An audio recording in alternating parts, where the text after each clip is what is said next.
My university, my A-level stroke foundation year was sponsored by a paid position that added to my pocket money, making my case known on my cover letter. I was like, I worked with you this time, so I believe you should give me this position. Hi everybody, welcome. Hello. Welcome back to my channel. My name is Ambi CSM. So today I'll be talking to you about ways you can make money as a student as well as improve or build your CV. So let's just get started. I hope everyone is doing okay. Don't forget, I'll start this by saying, don't forget to subscribe. Please don't forget to subscribe. You can do it throughout the video, but please subscribe to my channel, like, share, and comment. I hope this will be very helpful to you. I know it will. But let's get right to it. So I'll be explaining all the things I did as a student to make money as well as to improve my CV. So one thing I did was, first of all, to volunteer. Most people don't like to hear this, and I was actually skeptical about mentioning this first, because like, when people hear volunteering, like, please, we're talking about making money. Not really. I'm talking about improving your CV as well as making money. So improving your CV, sadly, some people actually don't end up volunteering. They get a job just like that. But my case was different. I had to do the volunteering before I was able to get a job that was paid and whatnot. But I'll give you the details.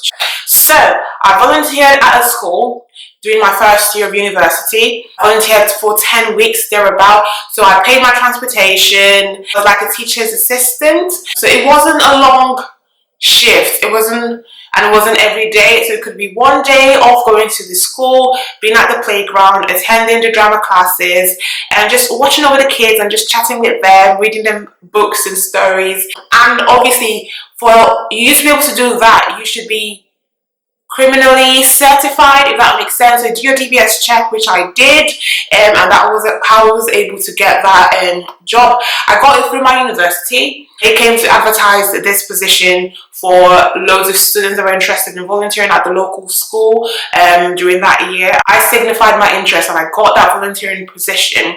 While doing that, I also worked in a restaurant, but was just one shift. I didn't like it so much. I didn't apply to do it, and it wasn't a permanent position or a temporary position.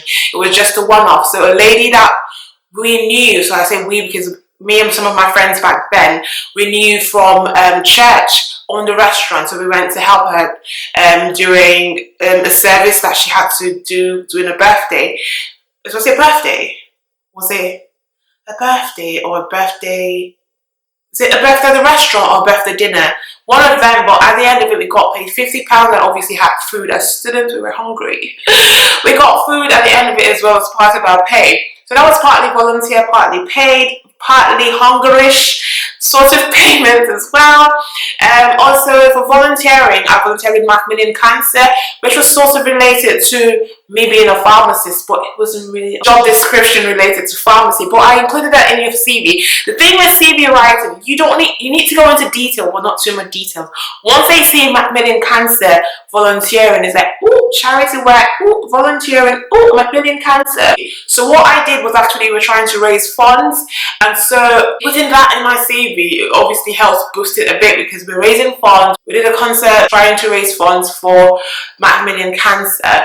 Went to city centre, shared flyers, spoke to people about it. So that's part of skills that you can add to your CV. You see, while volunteering, in as much as is not paid, you have to know how to make it work for you. The skills you got from volunteering, even if it was not really related to your course of study, it will actually come a long way when it comes to dissecting it and sort of bringing out the nitty-gritty of what you gain from volunteering in certain places. I also volunteered in a pharmacy. That was towards my third year into fourth year. So I volunteered in a pharmacy, but I'll go into detail of that later in this video. So don't forget to subscribe. So the next thing I did while at university, I think we were in my second year, I started making hair, hairstyling. First of all, I started with my friends, people that I knew from church, started getting word out there, and all of a sudden I became known as the student hairdresser. I started traveling around to style hair, braid hair and whatnot. I sort of learned on the job, so gradually I started my business, hair business, which helped me make money that I would say that added to my pocket money. My university, my A-level stroke foundation year was sponsored by my lovely, amazing parents, but my accommodation, my feeding, my upkeep, everything till the last. My dad wasn't really impressed with the whole hairdressing thing, but eventually he just calmed down because I was making sure that my grades did not suffer, because at the end of the day, why you were sent to university was to get that grade and complete your degree course in flying colours. So, hair making. So usually what I did was, during my free time or when I was less busy, I booked appointments for those times. So weekends, during the week, when I did not have anything booked at all, I would make the hair. Sometimes I make 2 or 3 people's hair in a week. At a time, actually, I had to employ one of my schoolmates at that time, and I made her sign a contract. I made her just say, okay, this is the percentage I'm willing to give you if you make hair or if you braid hair and whatnot. So we had to travel to certain places during that time of me braiding hair and styling hair. I gave her a percentage as well. So roughly, how much was I making? I have my book where I was keeping records. Yes, I was that organized, in quote, keeping records of how much I was getting from the hair business, as well as how much I was getting from selling hair. Because at a point I started selling weaves because I saw that my customers were asking about how much this, do I have weaves to sell, do I have wigs to sell. Gradually I started making wigs and doing all that in addition to my study. So roughly, I think in the years I was doing this hair business, I made a couple of thousands of pounds, which obviously helped me with living a bit more comfortable. I was already fine. It was just an add-on that I needed to my to my pocket money that I was receiving from my parents. So, but if I didn't have that support, it would have been enough to sustain me for I started this hair business, or it was fully blown into a proper business side hustle, 2012 thereabouts, or 2013. So I would have been able to sort out my upkeep for about maybe that 2-3 years. I did that business, that I invested my time into that business, and it got me profit. I would have been able to sort out at least my pocket money, my upkeep for that. I also, towards third year, I think third year and fourth year, I started getting experience centered around my course. So I started looking for jobs related to pharmacy, centered around the university. So when employers look at my CV and say, oh, this girl is actually very industrious. Obviously, hairstyling is not related to my course of study, but what skill was I able to draw from that was time management skills, ability to learn on the job as well, which is actually a skill needed in a pharmacy. So back to the point of, you don't necessarily need to get an experience. Focus exactly on your course for you to be able to add it to your CV. You can get a wide range of experience and still draw out skills that you got from those work experiences. But obviously, it's always a plus getting work experience centered around your course. So bringing me back to third year and fourth year. So in my third year, I applied for the position of a student mentor, still centered around the teaching, because I love teaching, and it's something that I hopefully plan on doing it full time in the nearest future, I hope. So, student mentorship. So what this entailed was me mentoring A-level students. I was taking them around the university. We had some chats online, we had discussions, they attended lab sessions. I obviously shadowed them, just spoke to them about the pharmacy course, and just science subjects in general. After that, I applied, I think in fourth year, for student ambassadorship. So because I had obviously taken on the role of a student mentor, it was easy for them to give me that job position as a student ambassador, which was paid as well. So I was earning about, was it £7.50 that year? Hourly rate, I think it was £7.50 for the minimum wage. That was what it was that year. So my student mentorship, my hair business, as well as my student ambassadorship were the paid gigs that I was doing as a student that helped me get extra money and extra experience as well. And then it was coming to the end of my course, so I was like, okay, I need experience pharmacy based. I had applied so many times during the summer, during the holidays, pharmacies, but I was rejected so many times. I applied in hospital, I applied in big pharmacy chains, but it never came back positive. So I was like, how exactly do I get into this market? How do I penetrate into this pharmacy space? I thought, okay, I needed some pharmacy experience in order to put on my CV that, so when I'm applying for my pre-reg year, it also stands out to my employer that I also have some pharmacy experience under my belt. So I went around close to the university to see which pharmacy I can volunteer at. So how it started was, back at university, during our first year, we were given an opportunity to do observational visits at pharmacies, and I applied for community. And then during my third or fourth year, I remember that, oh yeah, I did my visit at the pharmacy. Let's see if I can apply for a position there.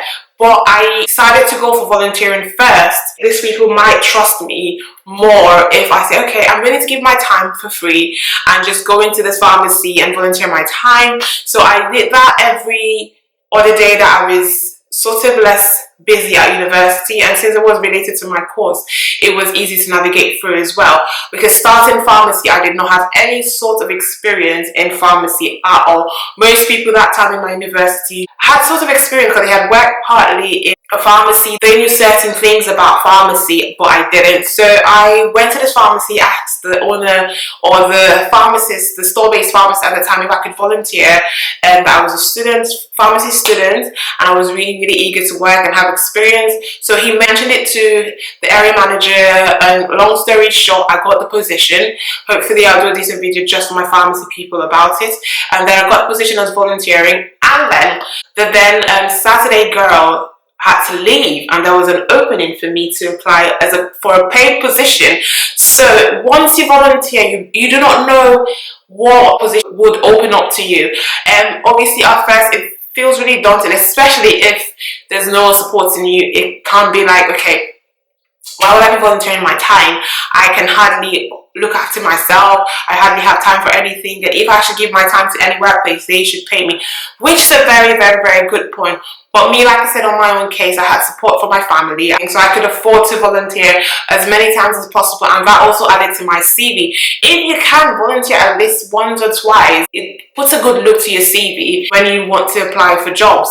So I registered my interest once that position opened for a medical counter assistant, and that's how I got the job as medical counter assistant, also known as a Saturday girl. So I was working every other Saturday, paid position, I think for about £7.50 or £8.50, I'm not sure now, at that time. And obviously, since it was a pharmacy related job, and it was with this community pharmacy where I did my observational visit with, I also did my volunteering with, I have now done medical counter assistant job, paid job with. So this was like, okay, I've gotten my foot into the door of this company, which was a very, very good company that I really appreciated working for. So when the time for my pre-reg came, I then applied for a paid position as a pre-reg pharmacist. And when I was submitting my CV and making my case known on my cover letter, I was like, I worked with you this time, observational visit, and then I went forward to work with you on volunteer basis, and then I went forward to work with you as a medical counter assistant, and then there is why so I believe you should give me this position as a pre-reg pharmacist. Okay, I'm rapping, but you get my point. I was able to put that key in the door by volunteering, and then opening the door fully to me being a pre-reg pharmacist in that same company. Those are the things I did. Just to summarize all the points or all the things I did as a student back in university was: one, I volunteered with a community school. I also volunteered with Macmillan Cancer to raise funds. I volunteered with a pharmacy related to my work or related to my my degree course, and then I worked with the university as a student mentor, as a student ambassador. Also, I would mention, as a student ambassador, I also had the opportunity to run open days, career days, with the face of the university, which was beautiful. Just so you know, the role of a student ambassador, student mentorship, isn't open to all. You actually have to go through an application process before it's given to you, and you go to an interview. I remember the student mentorship, I think we needed to do a presentation, which was nerve-wracking. And I was like, okay, I can do this. Finished it. I didn't feel really confident about it, but eventually I got the position as a student mentor. So yeah, so student mentorship, student ambassadorship, and then I obviously was running my hair business, which was doing very well. I had my customer base or client base on lockdown. People that when they need my service, they could ring me up. I was going to different cities where transportation was paid.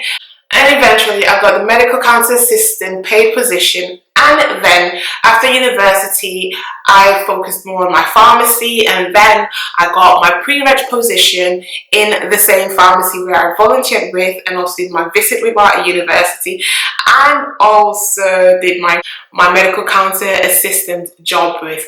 But basically, all I'm trying to say, put your best foot forward, even if it's a volunteer position, even if it's a position not related to your degree course. It will all add up to your CV when you're extracting all those skills that you need, that will obviously make your CV beautiful, your cover letter beautiful, and eventually land you the job that you need. And as well as save you money if you're the kind of person that's an entrepreneur. There's so many things you can do. I chose hairdressing. You can choose well, there's this tech social media thing now that you can obviously do, build your business online, sell things that are unique to you, provide services that are unique to you, that's needed in that community you find yourself at the university. There's so much more you can do apart from physically giving your time to braiding or barbing or whatever you think that you can do apart from what I did. Thank you so much for watching, guys. I hope you found my video helpful. Don't forget to like, subscribe, share and comment. Until next time, my name is Amisi SM.